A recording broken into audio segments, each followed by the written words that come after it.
Hi guys! So mag-mini vlog sa ta for today's video.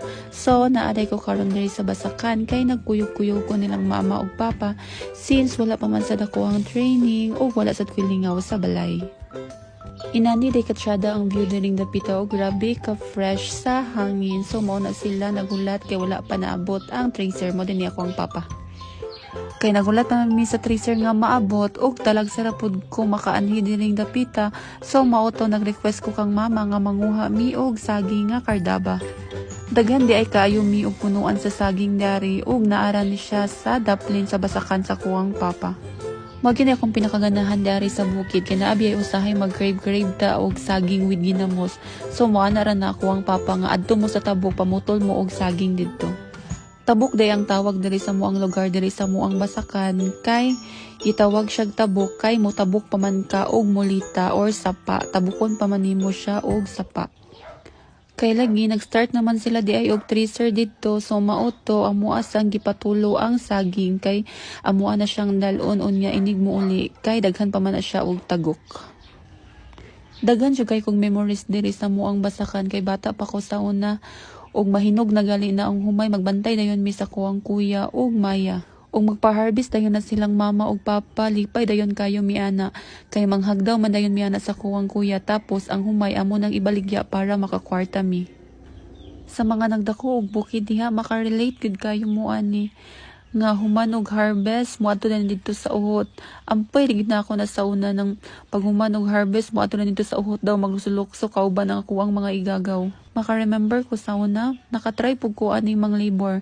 Kani bitang ibutang nimo ang humay sa tracer. Dili gid ko malimot nga pag-abot nako sa balay. Grabe gid na akong hilak. Kay katul kis tanan ako ang lawas kay wala ko nakamas ato, wala pud ko naka-jacket. Kana sang tingtanom na ang ako jung ma-remember kay kanang mga alimatok na partijong dagkua. Bata pa ko kakuyog-kuyog na ko nilang mama dari sa Basakan pero kana jung pagtanom sa humay ang sukad wala gid nako gitarayan. Sukad tong napitlan ko og alimatok nga dako kaayo, mahadlok na gyud ko.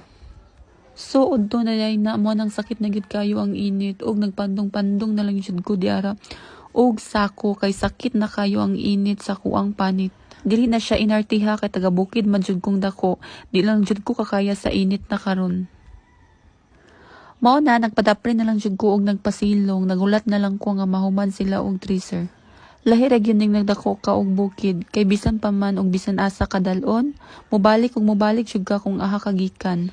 Makamingaw lang jud kayo tong mga panahon nga bata pa ta nga wala jud tay hunaw-hunaon kundi dula lang.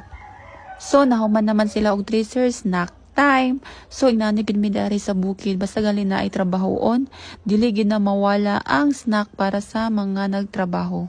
Dili po na mawala sa mua kanang naay magdigamo, samot na o magpatanom na sa humay.